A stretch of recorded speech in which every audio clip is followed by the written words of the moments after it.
You know, some leaders manage to change their nation, but then there are those who change the entire world. Today, we're diving into the story of one of the most powerful figures in all of history, Genghis Khan, the man who rose from the desolate steppes to build an empire that would literally reshape the globe. So it all kind of boils down to this one big question, right? How can a single person, born into just incredible hardship, with nothing to his name, completely change the path of history? To really get Genghis Khan, you have to tackle that question head-on. Our story doesn't start with an emperor on a throne. Nope. It begins with a young boy just trying to survive on the harsh, totally unforgiving steppes of Central Asia back in the 12th century. Yeah, he wasn't born Genghis Khan. That came much later. His name was Temujin, and from the very beginning, his life wasn't about some grand destiny. It was just a raw, desperate fight to see the next day. I mean, just look at the sheer scale of what he was up against. His father, a minor tribal leader, gets murdered. Then his own tribe, they just abandon him and his family. They're left as outcasts. We're talking years of facing starvation, poverty, and the constant fear of being attacked by rival clans. This wasn't a childhood. It was a brutal test of survival. But that kind of pressure, well, it can forge an unbreakable will. Temujin didn't just survive this nightmare, he came out of it with this incredibly bold, almost insane goal: to unite the very same warring Mongol tribes that had made his life a living hell. And let's be clear, this was not some quick rise to the top. It was a slow, grinding, brutal process. He starts as a total outcast and begins to gather these loyal followers, people drawn to his grit and his vision. It took years of constant fighting and clever alliances, but he systematically defeated his rivals one by one until he did what everyone thought was impossible. He brought all the Mongol tribes together under one banner. So, with the tribes finally united, everything changes. The focus wasn't on fighting each other anymore. Temujin was about to turn his gaze outward, and honestly, the world would never, ever be the same again. All right, remember this year, 1206. After all those decades of struggle, this is the moment. This is the pivot point for everything.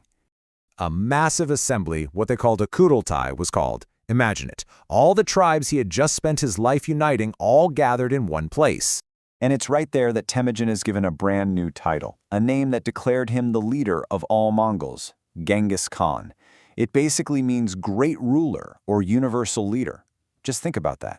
The boy who was cast out was now the ruler of an entire people. Okay, so with the tribes now a single force, Genghis Khan looks beyond the steppes. He launches these incredible conquests that create a massive empire. And that just begs the question, how? What was the secret to his army's insane success? Well, it wasn't just one thing. It was this deadly combination. You've got incredible discipline, for one. Then you have their lightning-fast cavalry who could cover insane distances. You mix that with complex battle tactics and really sophisticated siege strategies, and their enemies were just completely overwhelmed. They were a military machine the world had never seen before. And their campaigns, they were just relentless. They swept into northern China, racking up huge victories. Then, after some Mongol merchants were murdered during a trade dispute, Genghis Khan unleashed his full, terrifying fury on the Khwarazmian Empire in Central Asia.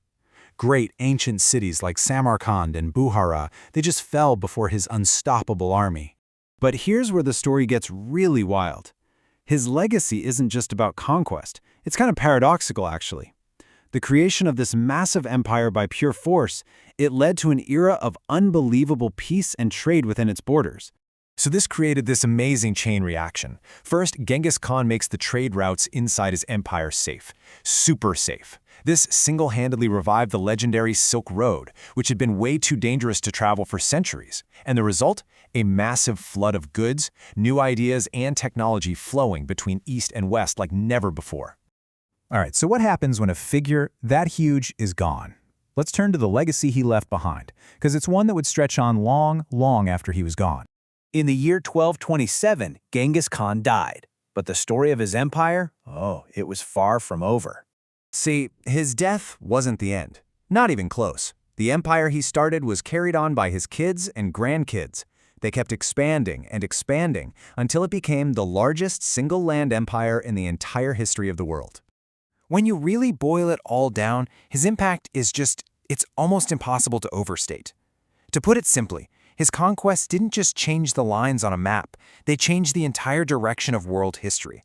And that leaves us with one final thing to really think about. For a figure as complicated and, as brutal as Genghis Khan, how do we measure their legacy? Is it by their conquests, or is it by the New World Order they create?